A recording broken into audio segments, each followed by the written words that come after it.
एक दिन तथागत अपने शिष्यों को उपदेश दे रहे थे कि तभी एक शिष्य उठकर बोला, भंते, क्या हर दुख का निवारण किया जा सकता है?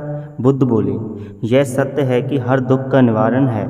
इसी संदर्भ में तुम्हें एक कथा सुनाता हूँ। एक सेठ का नौकर लंबे समय से उनके पास रहकर उनकी सेवा कर रहा था। वह बड़ा ईमानदार था, साफ सफाई का पूरा ध्यान रखता था, इसलिए सेठ जी उससे बहुत प्रसन्न रहते थे। एक दिन शाम को जब सेठ जी घर आए तो देखा कि उनकी पुरानी दीवार घड़ी टूटी पड़ी है। उन्होंने नौकर को बुलाकर पूछा, यह घड़ी कैसे टूट गई?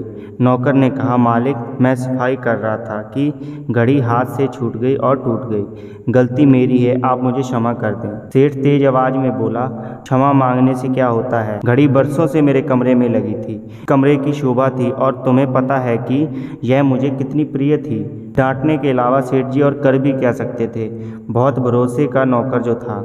रात को सेठ जी को नींद आ गई। बार बार घड़ी टूटने की बात मन में उठ जाती थी। अचानक उनकी निगाह नौकर पर गई। वह खर्राटे ले रहा था। उससे सेठ को और भी दुख हुआ। मालिक के नुकसान का उसे जरा भी ख्याल नहीं था। सेठ की अकुलता और नौकर की निराकुलता ने उनकी बेचैनी और बढ़ा दी। अगले दिन सेठ ने एक प्रयोग किया। नौकर ने दिन भर काम किया।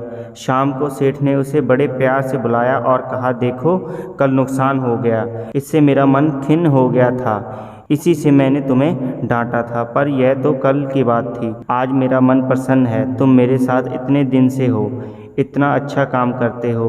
कल ही मेरे मन में आया था कि मुझे तुम्हारी सेवा के लिए कुछ इनाम देना चाहिए। सोचता हूँ कि क्यों ना ये घड़ी ही तुम्हें दे दी जाए, पर क्या करे, वह तो तुम्हारे हाथ से टूट गई।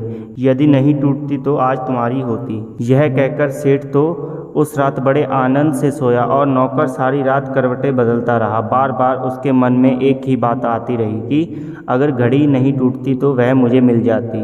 कथा सुनकर बुद्ध बोले, अब शायद तुम समझ ही चुके होगे कि लोभ ही दुख का सबसे बड़ा कारण है। इसे त्याग कर ही दुख से मुक्ति पाई जा सकती है। तो आज की स्टोरी यहीं पे समाप्त होती है। हम फिर से मिलते हैं एक और न्यू इंटरेस्टिंग स्टोरी को लेकर। तब तक के लिए गुड बाय।